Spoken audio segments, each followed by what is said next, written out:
Over the past couple of years, baseball has been evolving. The game's being played at its highest level ever, with players performing incredible feats of athleticism day in and day out. Another thing that's been changing is the way players celebrate their success. Bat flips are commonplace after a big home run, pitchers are strutting and celebrating off the mound after a big K, and players are doing whatever the hell this is after walking it off to earn a dub. Regardless of how you celebrate, I'm all for it. I believe it's great for the game to showcase these players simply being themselves while enjoying the game that they love. As far back as just a few years ago, celebrations like this would have been frowned upon, with a player's sportsmanship and respect to the game coming into question. Celebrations were normally reserved for a historical achievement, such as a player breaking a long-standing record, a no-hitter or perfect game, and more commonly, a team winning the World Series. But even during those instances, celebrations were rather modest. It took decades for them to evolve into what we see today when something special happens on a baseball field. From players running off the field and heading straight towards the dugout without even a mere wave to the crowd, to players now literally pumping up the crowd and feeding off their energy, this is how baseball celebrations have evolved into what you see today. In today's day and age, every single baseball game is not only televised, but also stored and preserved by either the league or its teams. Up until the turn of the new millennium, that wasn't really the case.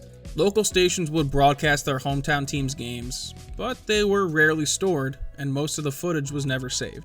The once-a-week nationally televised games had the best chance of being preserved, along with the World Series from that year, but your average ball game was normally televised and then never seen again. For most of the 2,000 or so games that are played in a typical Major League Baseball season, that footage is long gone. So we have to turn to World Series footage to give us an indication as to how players react on baseball's biggest stage. There is footage floating around from as early as the late 1800s and early 1900s. But the first documented footage of a team winning the World Series comes from 1943. The 1943 World Series was between two of baseball's most iconic ball clubs, the New York Yankees and St. Louis Cardinals. The Yankees were appearing in their 14th World Series at the time, and the Cardinals in their 7th. In Game 5, with the Yankees already up 3-1, Spud Chandler got Debs Garms to ground out to end the game, securing the Yankees' 10th World Series championship. This was the Yankees' 6th title in the past 8 years, and the players acted like it was business as usual, trotting off the field after the final out without even batting an eye, like winning the World Series was pretty much expected of them. And this is where baseball celebrations began, with literally nothing. That's just how it was back then, though. There wasn't much excitement shown on the field after you did something great or accomplished a feat. There might be a handshake, a hug, a pat on the back, or in a rare circumstance, a player would get carried off the field, but the celebrations were mainly held behind closed doors in the locker rooms or at some bar in whatever city they were in. In their eyes, they were professionals putting on a show for the spectators, and they weren't supposed to celebrate or do anything other than just play baseball for the fans in the stands. Yogi Berra flipped that script though, and turned into one of the pioneers for on-field celebrations, debuting his famous jump hug on Bob Cazava after he recorded the final out of the 1952 World Series.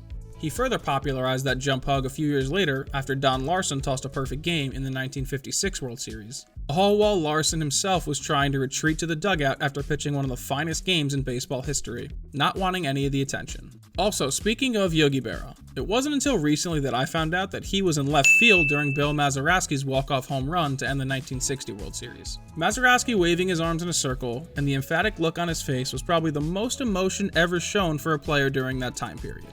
During the 50s and 60s, celebratory group hugs became common for a couple seconds before they whisked their way back to the clubhouse, as fans would rush the field to celebrate with them. This was common and took place up until the mid-1980s, and players would often have their hats and sometimes their gear stolen by fans on their way out. So they tried to hurry off the field to avoid losing anything and save their celebrating. The Oakland A's almost became the first team to dogpile after winning the 1974 World Series, when Sal Bando nearly brought the entire pile down. But alas, everyone remained on their feet, and the first dogpile wouldn't occur for a couple more years in 1982. Between 1974 and 1982, another historic moment took place at Dodger Stadium. On the final day of the 1977 Major League Baseball season, Dusty Baker hit his 30th home run of the year. It was the first time that Dusty had broken the 30-homer mark, but more importantly, the Dodgers became the first team in baseball history to have 4 players hit 30 or more home runs in the same season. After he crossed home plate and made his way back to the dugout, his teammate Glenn Burke sporadically shot his hand up in the air, and Baker, not really knowing what to do, smacked it with his hand, creating the first ever high five.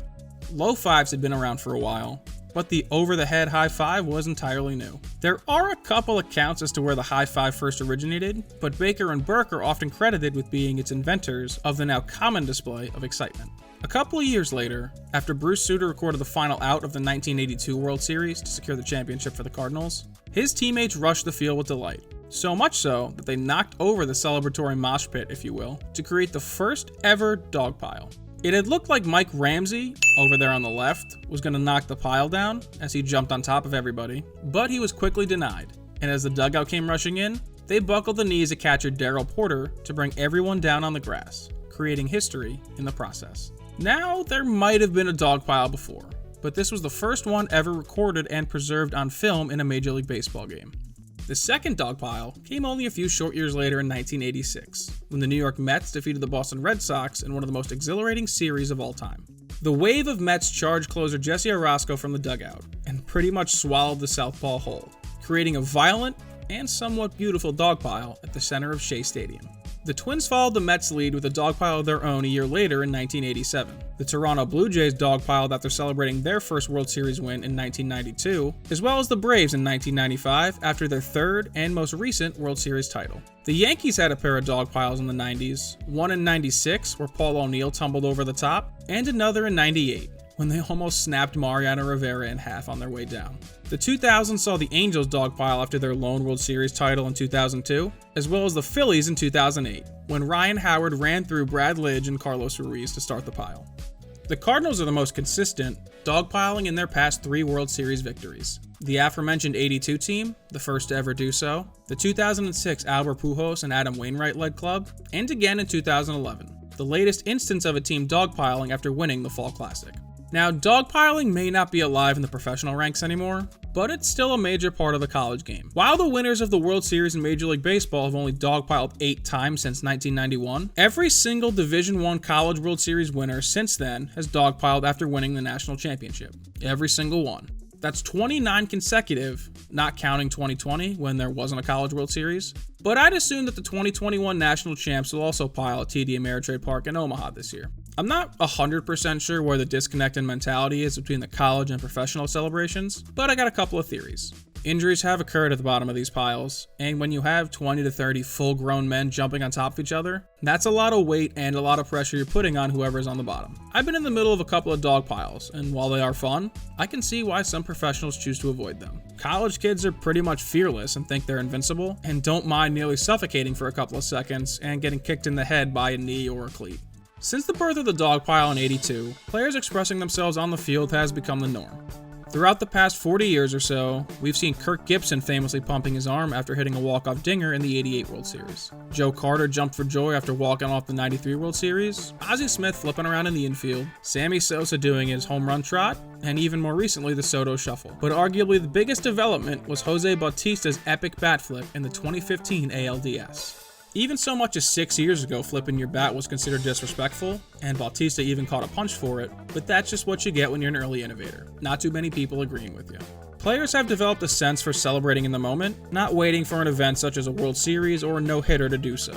Since Bautista flipped his bat into another stratosphere, bat flips are normal. It doesn't matter if it's a heated playoff game or just a regular old game in the middle of the summer. Players hyping up their teammates, and the crowd is almost expected at this point in time. Pitchers are even getting in on the excitement now, having their own strikeout celebrations and showing emotion after a huge win or a big out. I absolutely love the direction the game of baseball is headed in, especially after the long and slowly developing road it took to get to where we are today. Teams used to win on baseball's biggest stage, and treated winning like it was just another ordinary day at the ballpark. It's been baby steps along the way, from players embracing on the mound, to jumping for joy with their teammates, dogpiling in the middle of the field, and now individual displays of emotion to get us to the energetic and exciting game we know today. I'm sure celebrations are only going to evolve further, and it'll be pretty fun to see what players are doing in 5 or even 10 years as they continue to play with their hearts on their sleeves.